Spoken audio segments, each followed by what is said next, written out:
Bueno, constructores. La otra función que teníamos en nuestra clase era una función que se llamaba como se llamaba la clase, recordemos. Aquí tengo una clase que se llama rectángulo y tengo un método que también se llama rectángulo. El método que se llama como se llama la clase, lo llamamos entonces el constructor de la clase. El constructor de la clase regularmente está inicializando las variables que contiene esa clase. Miremos que aquí tengo dos variables, ancho y alto, y lo que estoy haciendo es poniéndole unos valores por defecto. Regularmente este constructor es un método especial, que tiene cierto tratamiento que no tienen el resto de métodos, y que usualmente se ejecuta cuando la clase ha sido creada, cuando está siendo creada. Este método puede soportar sobrecarga de operadores. ¿Qué quiero decir? Que yo puedo llamar este método rectángulo con argumentos o sin argumentos, depende del tipo de clase que yo haya creado, el tipo de métodos de construcción que haya utilizado. Es entonces el método por defecto con el que yo puedo darle valores iniciales, construir, darle unos primeros valores para que nazca este objeto y comience a operar.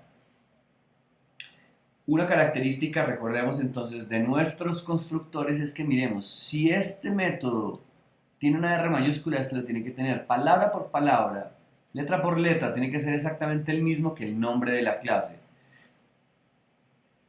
Y finalmente, podemos decir que yo puedo tener múltiples constructores y cada uno podría recibir parámetros o no parámetros o distinta cantidad de parámetros. Muy bien, ahora ¿cómo hago para crear un objeto? Ya tengo la receta. ¿Cómo hago para cocinarla? Tengo la lista de cosas que necesito para hacer el desayuno.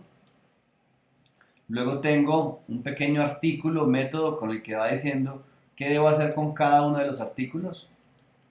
Uno que se llama preparación. Y luego tengo entonces los elementos del desayuno. ¿Cómo hago para prepararlo? Entonces, para preparar un objeto, lo primero que tengo que decir es, voy a crear un objeto de esa clase que mencionaba hace un minuto. Si lo creé, entonces ahora voy a ponerle una variable que lo utilice. Muy bien, con esa variable voy a llamar al constructor de la clase. Digo que tengo una variable de ese método y luego le digo la palabra reservada new. New significa entonces nuevo. Voy a crear un nuevo objeto. ¿Ok? Con esa palabra reservada new, lo que hago es llamar al constructor. Llamo al constructor y al constructor le paso los argumentos que necesita, en este caso el ancho y el alto. Eso es todo. Con eso, con eso puedo yo crear entonces un nuevo objeto. Una vez lo he creado, yo podría, yo podría llamar, yo podría llamar a los métodos de ese objeto. Por ejemplo, podría llamar al método que he creado ahora que se llamaba construir el área.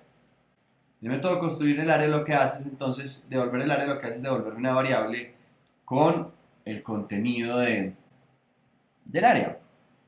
Ahora, después de que tengo esa área, lo que está haciendo esta función es la almacena en una variable llamada área y la escribe sobre la consola. Aquí ya vamos al método console y escribimos la variable que habíamos puesto en este punto.